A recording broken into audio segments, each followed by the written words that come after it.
Okay, so this one might be for everyone, but especially nomads. You know very well how difficult sometimes it can be to get your water and to stay up on that resource. And for me, it's become a lifestyle. As a water being, I really enjoy the sacred art of, submerging, soaking, and just like partaking in healing spring water, healing water, mineral waters. Very importantly, as a person who is sensitive, make sure that you align yourself with an area that fulfills those, hydrogen and oxygen needs.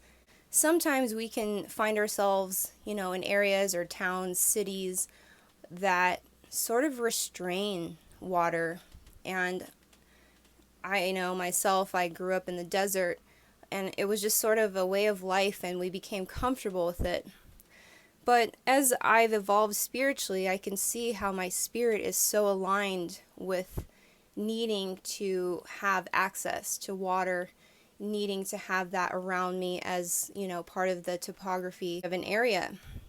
So, for an example, I went to a desert in Nevada, and they basically, in every spigot, on every wall, in every place, had a lock on it. And of course, that is due to the Colorado River.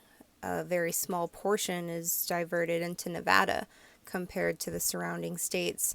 So water is very, very precious. Me, inspecting, looking, and asking, and it was just sort of like unheard of to have access to water. Water is very symbolic, and when it's, connected in terms of hospitality and the way someone welcomes you to a town, it is very, very sacred.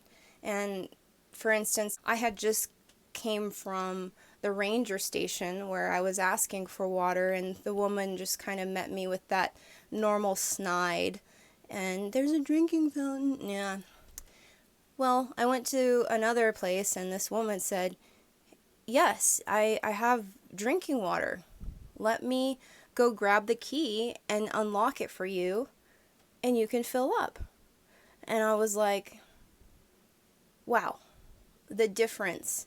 It's like I could choose to go back to that place where it's just normal to not allow people to have access to water, or I could make the shift and do the work and try to get myself to a place that, very much aligns and resonates with that healing element.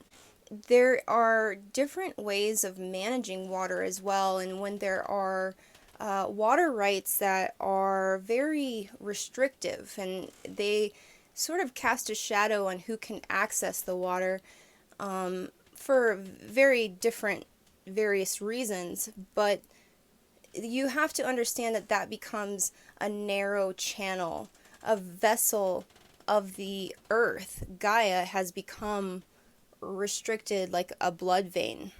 So for us to gain the goodness, the sacredness that we receive from the waters, we must go to areas where it's abundant and it's sacred and it's celebrated in a way that it's free. I respect Dr. Emoto's work, and I was really happy to have met him before he passed. The crystalline structures really show how intricately our consciousness is interwoven within the elemental structure of water. We really are one body of water sharing one consciousness. And I've seen through my travels that those areas seem to have an effect on people's well-being, our levels of consciousness. There have been very numerous evolutionary adaptations, like spiritual evolutions that I've gone through involving waterways, water bodies, especially, of course, the ocean. We are really water beings, and to really honor that notion of respect